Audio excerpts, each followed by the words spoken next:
It's Fill Your Plate Now, where every bite brings you closer to the farm gate and further from what's unhealthy. Now here's your hosts, Julie and Tammy, helping you live well by filling your plate well. So here we are again. How are you feeling? I'm doing good. After How about coming you? back from vacation and Yeah. everything. I am good. I am good. And actually, I'm really excited today because we have a really special guest with us. And this is an area that's your sweet spot, Missy. So I think only because I know the experts in the field. there you go. I am not the expert in the field of this, but today we have Dr. Michelle Shack with us, and she's a dairy veterinarian in Arizona and co-founder of Dairy Kind, a dairy well-being and education company. She has a passion for connecting farmers, consumers, and animals. She's committed to fostering sustainability and compassion in dairy farming. And through her online platform, which I've listened to, it's excellent, Me at too. Dairy Doc. I already feel like I know her because of her social media. She's got some great social media posts, and she educates a wide audience on the care and well-being of dairy cattle. So she's really great at taking like the on-farm practices and putting it in consumer terms so you really understand what's going on and stuff. So welcome, Michelle. It's great to have you today. Thank you. I'm happy to be here. And, I'm going to start out with just a real obvious question because this area fascinates me. How did you first decide to become a veterinarian, especially a large animal veterinarian? Well, I always wanted to be a veterinarian, but I did not always want to be a large animal veterinarian. I grew up in the suburbs of San Francisco, and it wasn't until I went to college that I even met my first dairy cow. And I started working with the different animals that they had on campus at UC Davis as an undergrad student, and I took a lot of classes that exposed me to animal science. And then through those, I discovered my love for production animal agriculture. I loved working with the producers. I really liked working with the large animals. And I explored a lot of different kinds of large animal medicine because I thought, well, if I like cows and I didn't know I did, what else is there? So I worked with horses. I worked with sea lions. I worked at a zoo. Sea lion. Yeah. Wow. I did a bunch of different things in undergrad to explore my options.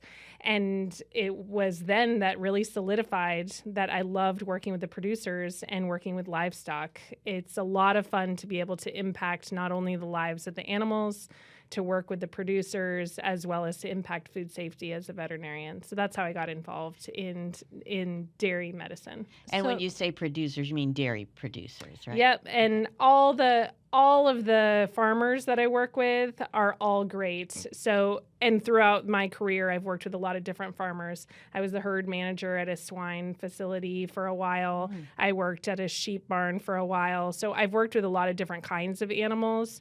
And the people that are working to create our food that ends up on our plate are really amazing people. And that's the part that I love most. Your story is inspiring because so often when I run into a student that's going through veterinary school and I ask them large or small animal, because we all know in agriculture there's a shortage of vets in large animal veterinary medicine, is what we keep being told. Your story tells me that the more exposure a vet student gets with the variety of animals, they can actually end up liking large animal veterinary better. Is that fair for me to say? Yes, it's so interesting because we very often put it all on the farm kids. And why aren't the farm kids coming back? And the farm kids need to help their communities out. And the farm kids need to do this. And the farm kids need to do that. But it's not just on them. We're producing food to feed the whole world. Yeah. And there's other people that may find a passion in it as well. And if we can expose more people to what happens on farms, maybe we can recruit them in and they'll discover a world that they just didn't know existed. Yeah, and that I'm going to start talking every time. Not that I run into a lot of them, but just being down at U of A, and I ran into about 3 vet students, and I asked large or small animal vet, and they all said small. So you are an example of given the right exposure, it's going to be a good thing. Well, yes. And of course, I always have to ask that question, like, there's obviously the challenges to your profession and what you've now been doing for some time. and the rewards. So give us some stories of here's the challenges of it, but here's the rewards as well. The most challenging part, I think, are the hours. I wake up very early. My day starts very early, and some days might be 5 hours and some days might be 15 hours. And sometimes I'm driving 3 hours to get to a farm. Sometimes I'm driving 4 or 5 hours to get to a farm because that's who needs the help. Like you said, there are many areas in the United States where they don't have access to veterinary care. And so those of us that can get to those people, we try to. So the driving and the hours are very long, and that is probably the biggest challenge. But I love what I do, and there's a lot of really rewarding parts to it. I think, like I said, the people are really my favorite part of the whole job. But I love working with cows. Cows have always been my favorite. So sorry to my clients that have other types of animals, but cows have always been my favorites. They're just really unique animals, and they're a lot of fun, and they're a joy to work with. But I also like the impact that we have on food safety and food security as well. That's something that I didn't really think about when I first got involved in animal agriculture, but everything that we do impacts not only the well-being of the animals, but the safety and the security of our food supply as well. And that's really rewarding. Very inspiring to hear that. That's so cool. Yeah, it's such a bigger picture. Yeah, I mean, really, when you think about it, the food safety of really the whole country. Yeah, and I think that's something that a lot of people don't think about, how many people, us as veterinarians, but the farmers themselves, as well as the support people, the lab technicians, the truck drivers, the grocery store supply chain people. I mean, there's so many people involved in keeping our food supply safe, and that is really, really inspiring, I think. Wow, that's great. Well, you talked a little bit about the hours, but what would a typical day be like? What kind of things would you see, and what would you do throughout the course of a typical day? Well, there is no typical day, Tammy. Which makes it fun. Makes it fun. Interesting. Absolutely, absolutely. I generally wake up pretty early, 2 or 3 in the morning, and I get to work.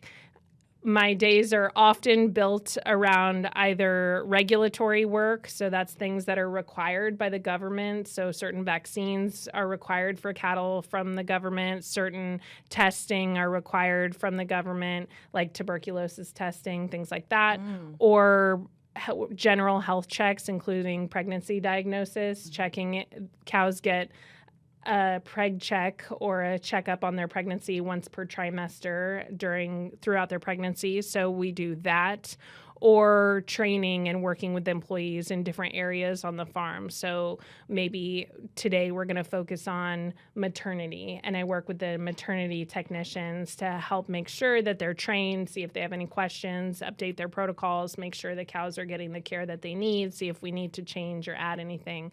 So I would say that those are kind of the 3 basic areas that my job is centered around. But then I do a lot of records. We do health checks and sick cow exams, emergencies, and whatever else comes up throughout the day. Oh, wow, yeah, that animal care in general, and just making sure they're healthy and feeling good and have their vaccinations. Yeah, it's funny. A small animal vet might see a dog once a year, right? Maybe less than that for some people bringing their dogs in, or a cat often less than that. But as a dairy veterinarian, I get to see those animals every other week or sometimes every week. And I'm regularly checking in on the animals and seeing them in their home environment, which is a really cool thing. That's a big privilege that I get to do as a veterinarian, and it helps me give them the best care that I can. And you're all over the state. Yeah. Okay, so that's maybe one of the reasons you have to get up at 2 and 3 in the morning. Well, usually the farms will start milking early. Some will start milking at 2 in the morning. Some will start at 3. Some will start at 4 in the morning. but cows are milked 2 to 3 times a day, depending on the farm. And so they have this routine where at this time we start milking. And then we as a veterinarians, we try to work on the cow's schedule. So instead of trying to pull them out of the pen and cause a disruption to her schedule, we say, okay, well, if she's going to be out at 4:30, being milked at 4:30 and eating her breakfast, I'm going to try to check in on her at that time while she's standing up eating her breakfast. Okay. So that I'm not adding additional stress to her day. It really keeps it low stress for the animals. Oh, that's cool. So you're on social media, and that's how I got to know you.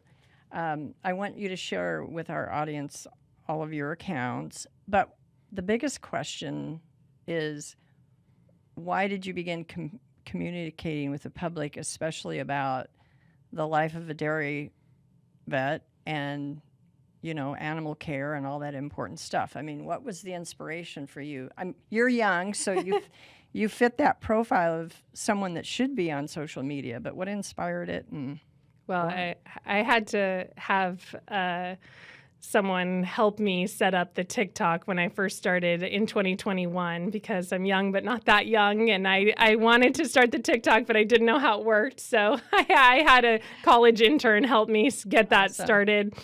But I wanted to go on social media because being from a city, suburban background and not having that exposure as a kid, I know that there's a lot of people out there that have questions and want to understand where their food comes from. And I think that that's great. I think they should want to know where their food comes from and how the animals are cared for.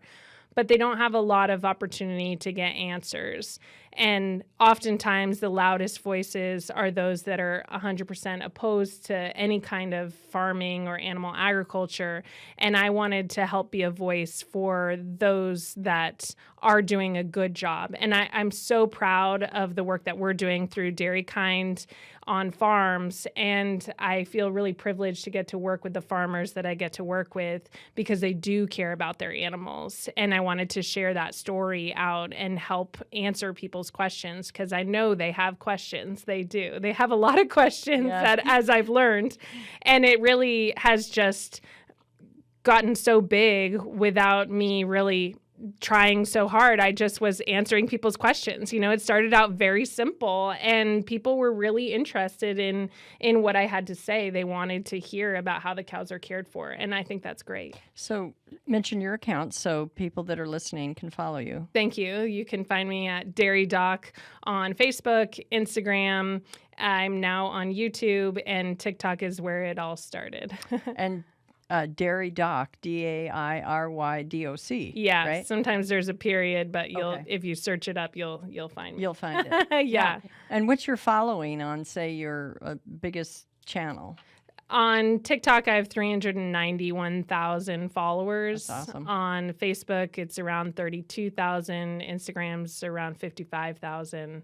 And the YouTube's brand new. So please follow me on YouTube. Yeah, Dairy Doc. Yeah. Okay, well, make sure we promote that. That's great. That's great. No, you have a very common sense way of approaching things. I think that's easy for our listeners and other consumers to understand. And I'm going to skip around on my questions because you did mention Dairy Kind, and you have your Dairy Kind shirt on. Love the logo, by the way. Thank you. And but explain to our listeners what Dairy Kind is.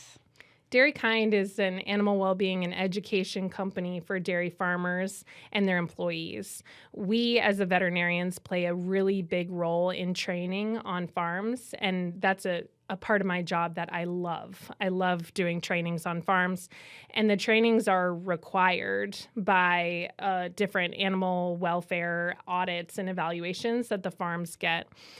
And the farmers want their employees to be trained. So we do a lot of that, but we're not there every day. Mm-hmm. And there's a high turnover on farms. It's a hard job, and we see a lot of turnover. So when they hire someone new, if I'm not there that day, we wanted them to have access to high-quality training and then have a platform where they can document that training and track it all. So it helps them remember when someone's due for a retraining, because most employees are trained annually. So the Dairy Kind platform is something that we started to create these online courses and training resources for farmers and for their employees to help them understand why they're doing what they're doing and what the best practices are to provide care for the cows. So that's kind of along my question too. How do you ensure that workers are, doing the humane practices that are actually required on the state and federal level? And so Dairy Kind does that. But can you give us some specific examples of what you're teaching the workforce for a particular dairy, for example? Sure. A good example, I think, would be colostrum. Colostrum is the first milk from a cow.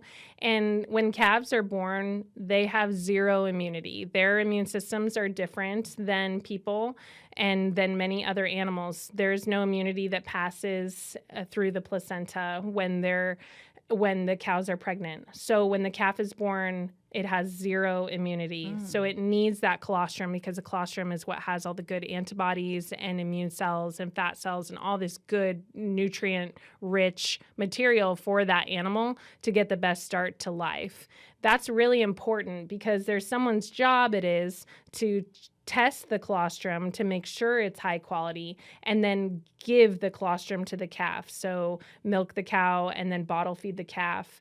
And without understanding what that is, they may not fully get it, and maybe some steps get missed, or maybe something happens or it's fed a little too late. But there's a lot of things that are really important with colostrum administration. It needs to be high quality. It needs to be clean. It needs to be given in a timely manner. These things are really important.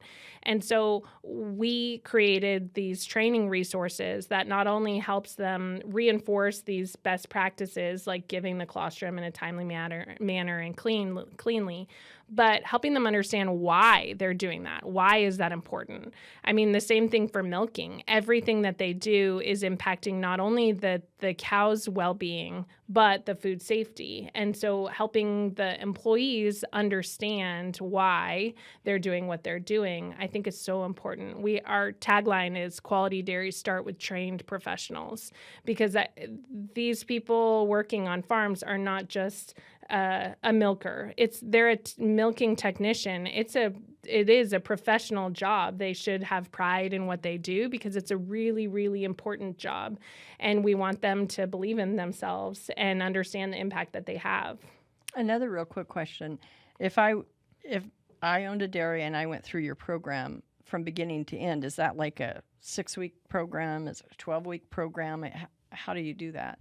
The courses are different lengths. Oh, okay. They're all short courses, kind of broken up into short bits with knowledge checks, quizzes to ensure they understood the material.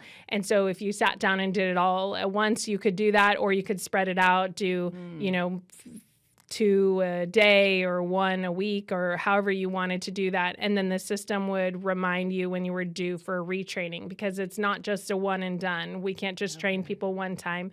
They require annual retraining of all of these concepts because they are just so important. But you've made it flexible enough so that they can make adaptation based on... Yeah. Okay. Absolutely. Cool. Yeah, that's great. I read the other day something about after you've learned something, 3 days later, you only retain 20% of it. So it's important to practice and have retrainings. Mm-hmm. And then it should be followed up with the in-person training by the manager, by the farm owner, by the veterinarian, but giving people access to learning this material in different ways is also very important and very helpful for their learning. I would imagine it was inspired because of you saw the need, you're on the dairy, you're working with the team, and you've discovered that the why is really important. Yeah. And you're only one person and so many people to train, especially if there's turnover. Yeah. So how widespread is the Dairy Kind program? We started here in Arizona. The Arizona dairy farmers were the first ones to use it, and we're really proud of them for how they helped us get the program started. And then we've expanded out now, and we're in 12 states across the country. Great. Yeah. That's really great. Yeah. And, I love talking in depth about some of this stuff because we know that less than 2% of the population really has any real involvement with agriculture and knowing where their food comes from. What do you see as some of the biggest misperceptions from consumers? Well, I could go on and on and on With about all your that, social Tammy. media, I'm sure you get a lot of questions. Yes, I could say a lot of things. I think one of the things that I hear a lot, well, I hear a lot of different things, but one of the things it stems back to is people think that farmers are just randomly doing stuff willy-nilly. You know, I hear a lot of these things. How come they don't have this? How come you're not giving this? How come you're doing that and that might be painful? How come, we hear a lot of things, but it stems back to that people think that the dairy farmers have no oversight. They have a lot of oversight. Mm-hmm. So when you talk about misconceptions, people don't understand the amount of scrutiny dairy farms are under, and milk itself is under as well. Milk is one of the most highly regulated foods in the United States, and that starts on the farm. We're not just regulating the bottle of milk in the grocery store. We're regulating how it's processed. We're regulating how it's trucked. We're regulating what's in it at the plant. We're regulating how it leaves the farm. We're regulating how the cows are cared for. There's so much that goes into it, and a lot of it is voluntary. So these farms are going through a lot of different checks and balances, and I would love for more people to understand that, because the farmers are working very hard to care for their cows, and there's a lot of oversight to make sure they are. Yeah. I'm just glad. I'm glad it's there. I'm glad you're talking about it, because I know farmers are some of the hardest working people in the country. I mean, they really have to love what they're doing to do it, because it takes a lot of time, a lot of work, on duty 24/7, Yeah. and there is so much regulation around the food safety, around the animals, around everything that goes on. It's good to hear you talk about it. Yeah, and there aren't any secrets. People think that it's something behind these closed curtains, that there's all this bad stuff going on, but there isn't. The farmers are just really busy.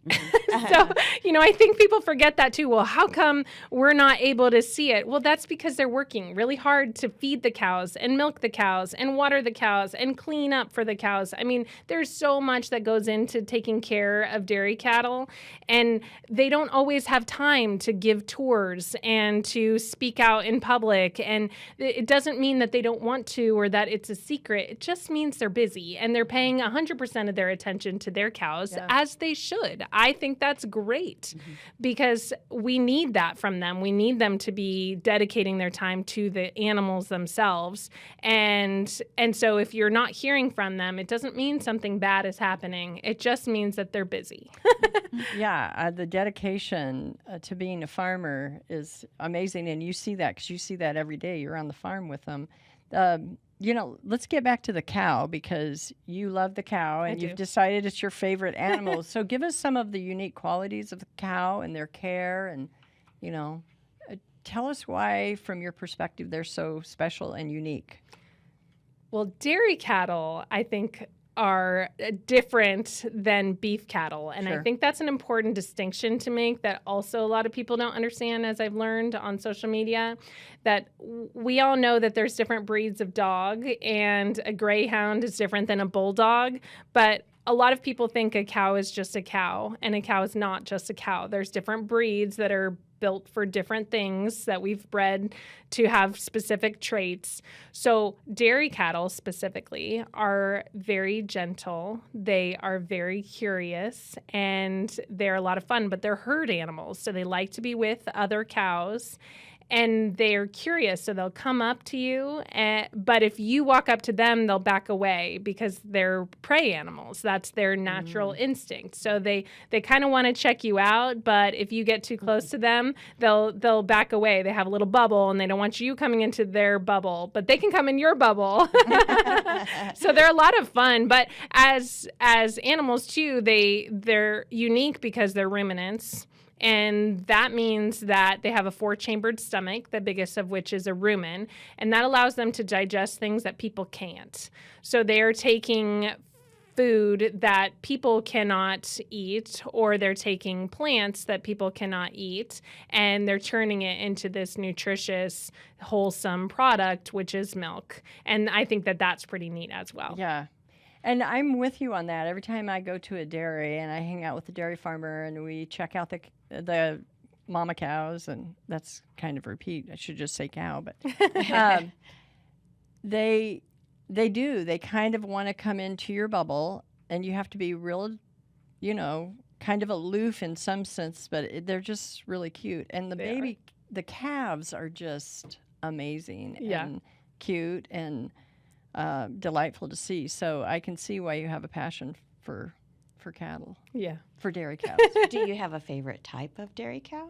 Well, I like Jerseys because they have bigger personalities and they are shorter, and I am not that tall, so they're more my size, which I like. You relate to them. Yes, okay. but also I think a lot of people are going to be mad to hear me say that because there's very strong opinions. In the United States, the top two breeds of dairy cattle are Holsteins and Jerseys, and Holsteins are the big black and white ones, and Jerseys are the little brown ones. For your listeners, the little brown ones look like baby deer when they're little because they got big eyes and they're this fawn color and they're just very beautiful. So I like Jerseys.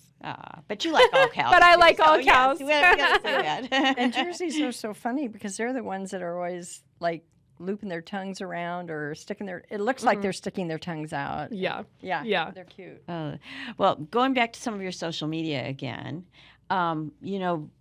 Julie and I have talked numerous times on misinformation on social media.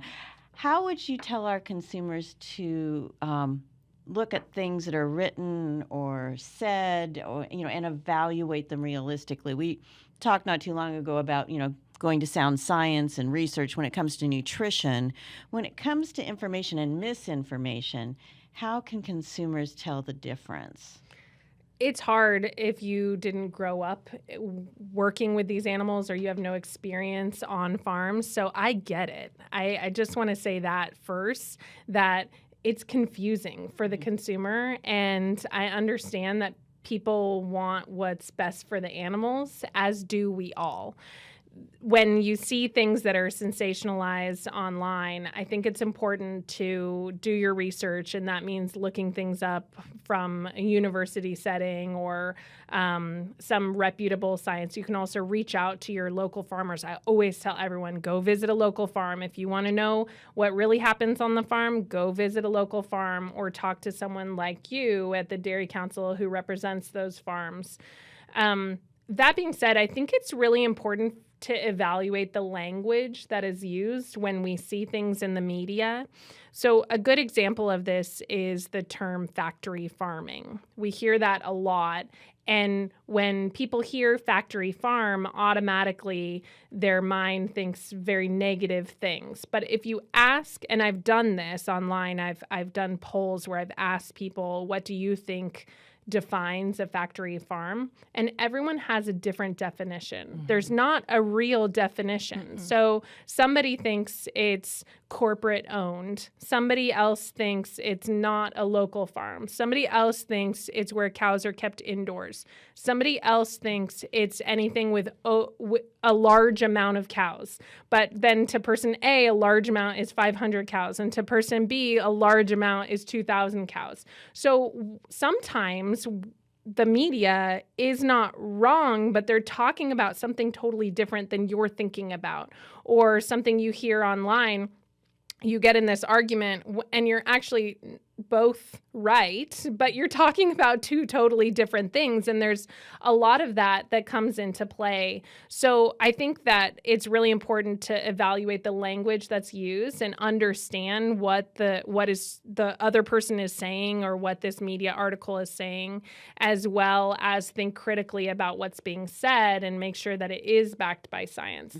There's also a lot of things that we do on dairy farms or to dairy cattle that are required. So like a TB test, for example, that's a required thing that we have to do.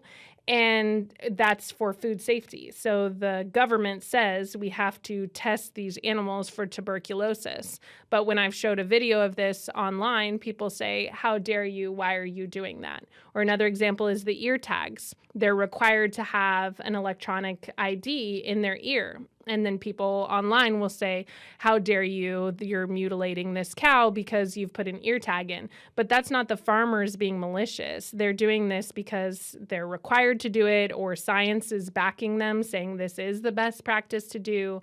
So before we jump to conclusions, it's important to understand why it's being done and understand what is being done. And those are really good things to think about when you see something in the media. And another addition to that, just trying to dispel those misconceptions, is go to the expert and your 300,000 followers on, I think you said TikTok. Yeah.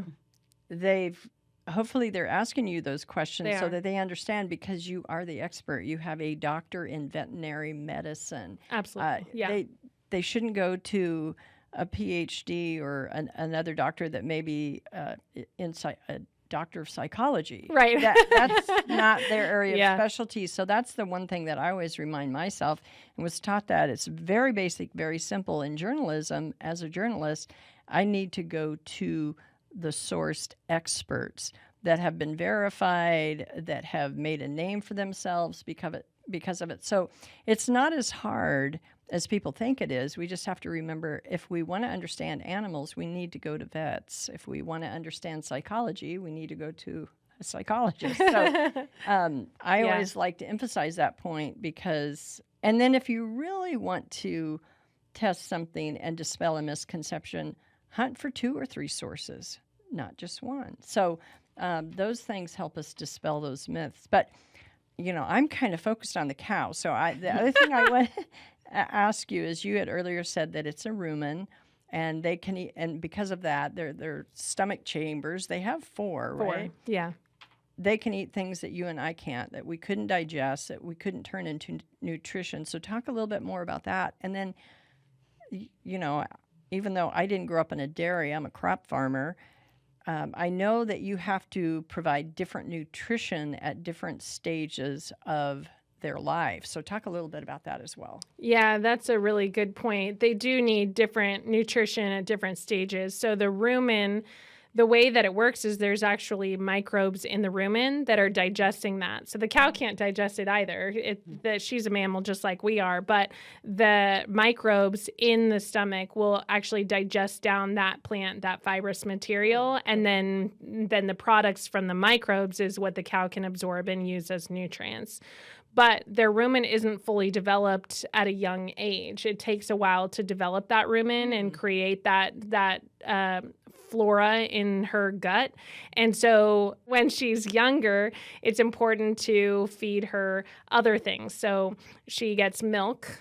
All calves receive milk, and that's male and female calves receive milk when they are young, and then they're transitioned off that milk and they're eating solid food usually by 2 or 3 months of age, and then they're eating solid food, but they're eating grain.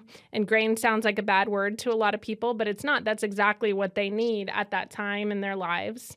And then as they get older and their rumen gets more developed, that's when they can have more of that fibrous plant material. But then when they're a lactating dairy cow, when she's producing milk, at that point, she does need more grains because she needs that energy in order to help support that milk production.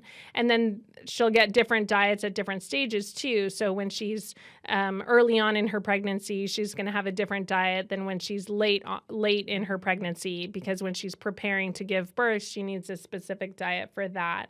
So it's all very scientific. There's a lot of science that goes behind it. And just like we have nutritionists for people, there are nutritionists for dairy cattle as well that help create the recipes to feed these animals. And then back to your question about what else can they eat, they are eating a lot of byproducts. Dairy cows are a big part of the sustainability story in the United States. They eat a lot of byproducts, and I could name a lot of them, but some examples are almond hulls. So we can eat the almond, but then there's a hole on that almond that actually makes up like 60% of the weight of an almond.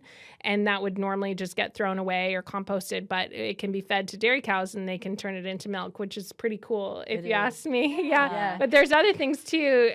Dried distiller's grain. So the distiller's grain from your beer, that they'll take that grain and dry it out and feed that to cows too, which is pretty cool. And it smells so good. It does. This has got to taste good. And they're getting waste products that we would not eat. Exactly. So they are amazing recyclers. They are, upcyclers, we like to call them. I like it. And to me, when you look at the whole food supply chain and what cattle in general, or cows in general, can do, I mean, we don't realize how critical they are in terms of being a food link in the whole food supply chain.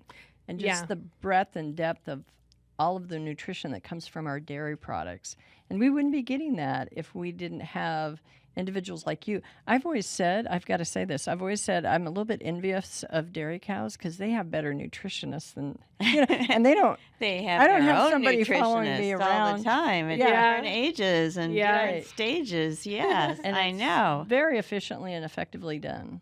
Yeah. Well, and something else that I had been thinking about today is the advances in technology that we've seen in helping with animal care and cow care. I mean, like for instance, I know we all wear like the watches that tell us, what our heartbeat is and how well we're sleeping and all that. But cows also now have like Fitbit type devices, don't they? Or They tell us a little do. bit about some of the Yeah, advances in that area. that's a great question and a great thing to bring up. I think a lot of people equate technology as being industrial or not caring for the cows, but this technology is created to provide better care for the cows.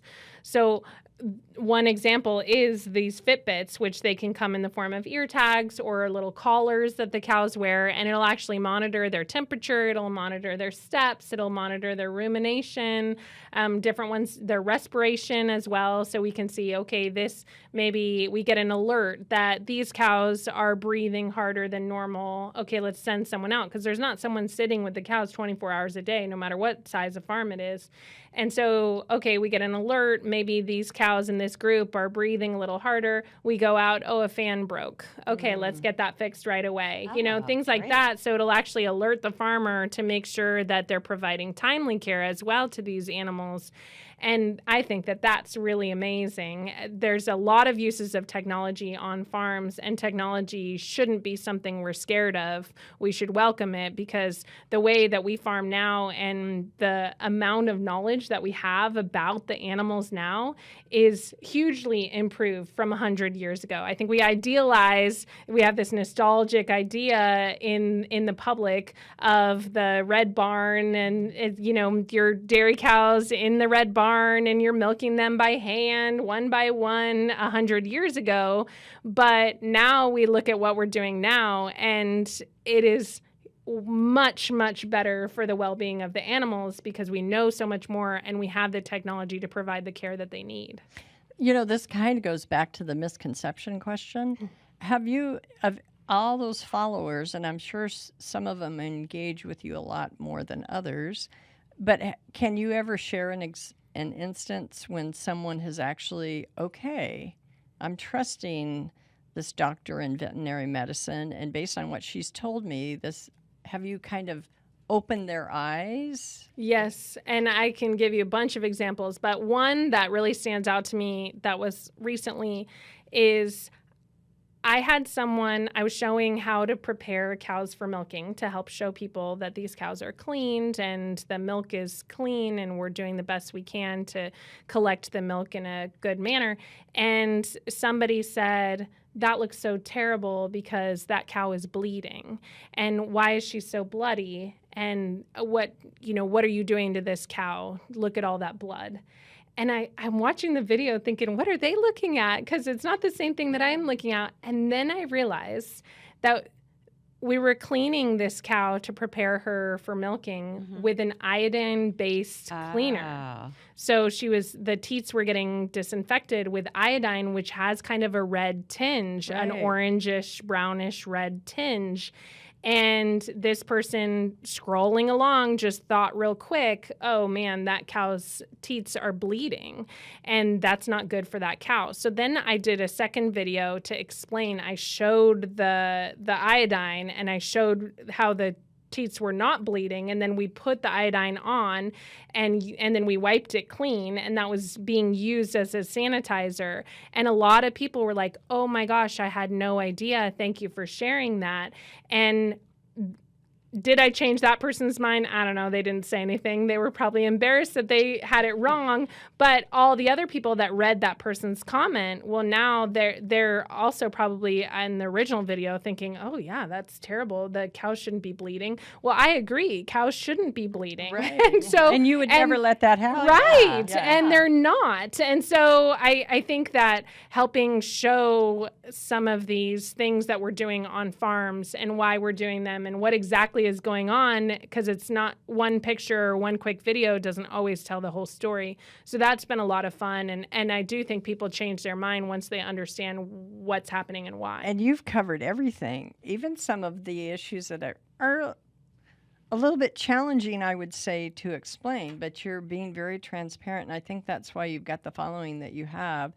And you're sharing fascinating elements to the whole gamut of care that our cows today get. I mean, they're really treated well. Yeah, they are. And I think that there is no topic off limits. I think we need to be talking about all of it, because we're very often, people think that there is some big secret hidden agenda, and there's just not. So by helping show the truth and being transparent, that helps people understand that this isn't such a scary thing. One more question real quickly. You already have long days. How are you managing your social media, especially when what's your trick? Sometimes.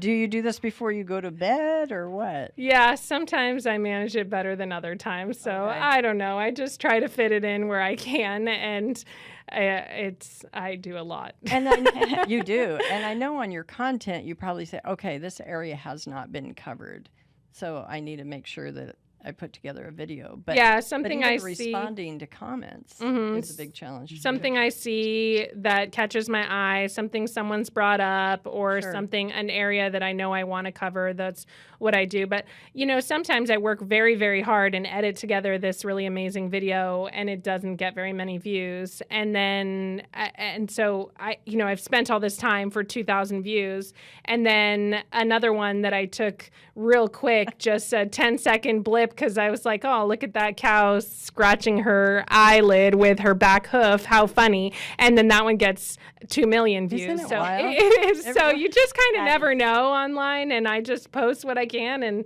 see what does well. But, so few people actually get out to a dairy to just be able to share even little snippets, I think is really important. And again, you're doing a great service by educating them on what really is happening out on the dairies. Yeah, it's a lot of fun. I wish that I had someone to talk to about different parts of veterinary medicine and other types of animals when I was a kid, and I didn't. I joined 4-H when I was a kid, and everybody was quilting. There was no animals in my area, so not that that's on them, but I just didn't have the opportunity. It wasn't very prevalent in my area, and I know there's a lot of kids out there like me who want to know and maybe might get inspired, like you said, to get interested in this and maybe choose a career.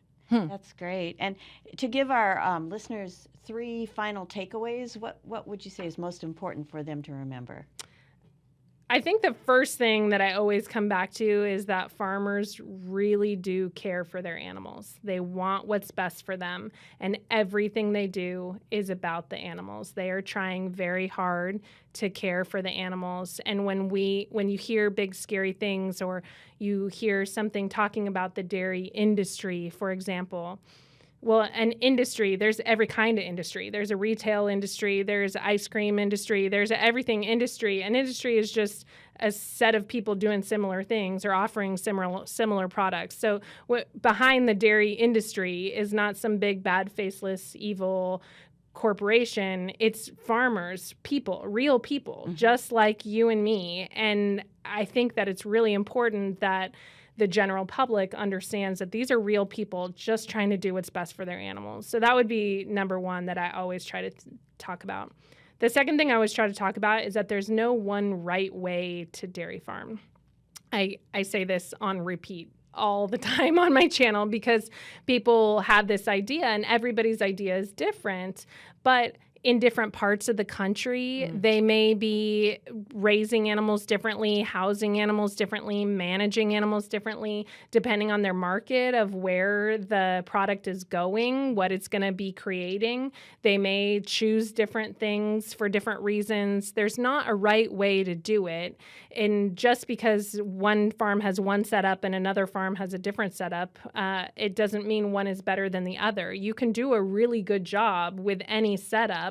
It's just important that the animals are cared for. That's what it really comes back to, is the animals. So whether they're on pasture, whether they're in dry lots, whether they're in free stalls, whether it's a rotary milking parlor, whether it's a parallel milking parlor, whether they're feeding this byproduct or they're feeding that byproduct, none of that really matters except that the animal is cared for. That's what it really comes down to. So there's not one right way to dairy farm, and we shouldn't be judging people based on what they've chosen. And a lot of it, like the housing, is impacted and influenced by climate. Yes. What they're doing in the Midwest with their barns and or in settings is going to be completely different than here in Arizona because we have a completely different climate. Yeah, and it's all about balance, right? Like consumers want a lot from the farms. They want good sustainability. They want reduced emissions. They want animals to be well cared for. They want them to be housed in a certain way.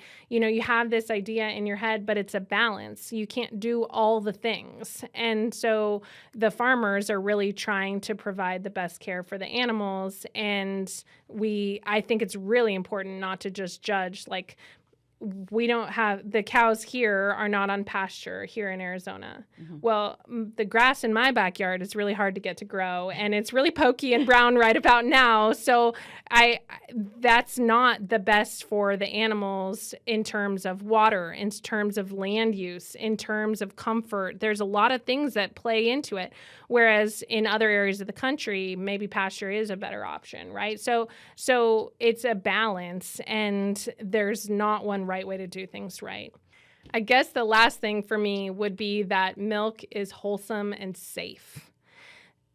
Everything that we do is ensuring that the milk is wholesome and it is safe. There's a lot that plays into that. And it's important because cows that are not stressed and cows that are healthy are going to produce safe, nutritious milk. And then there's a lot of checks and balances that go into getting that milk to the table or turning it into cheese for your pizza or however you like your dairy products. Every step of the way is highly regulated to make sure that there are no antibiotics, that there's no added chemicals, or the milk is not adulterated, that the milk is pasteurized and the milk is at the right temperature. And so the expiration date, I mean, all of those things, I could go on, but the quality of the milk starts on the farm. And I think it's really important that people understand that that's a big part of what we do as well. It's not just caring for the cows, but also ensuring a safe and healthy milk supply. Awesome. That's amazing. You have been a wealth of knowledge, and I can see why Dairy Doc has so many followers. Yes. That was fantastic. Thank you. Thank you so much for being with us today. We really appreciate it, and we'll have to have you back again. I and love that. listeners, don't forget Dairy Doc on TikTok, Instagram, Facebook, and now YouTube. That's right. Thank you very much.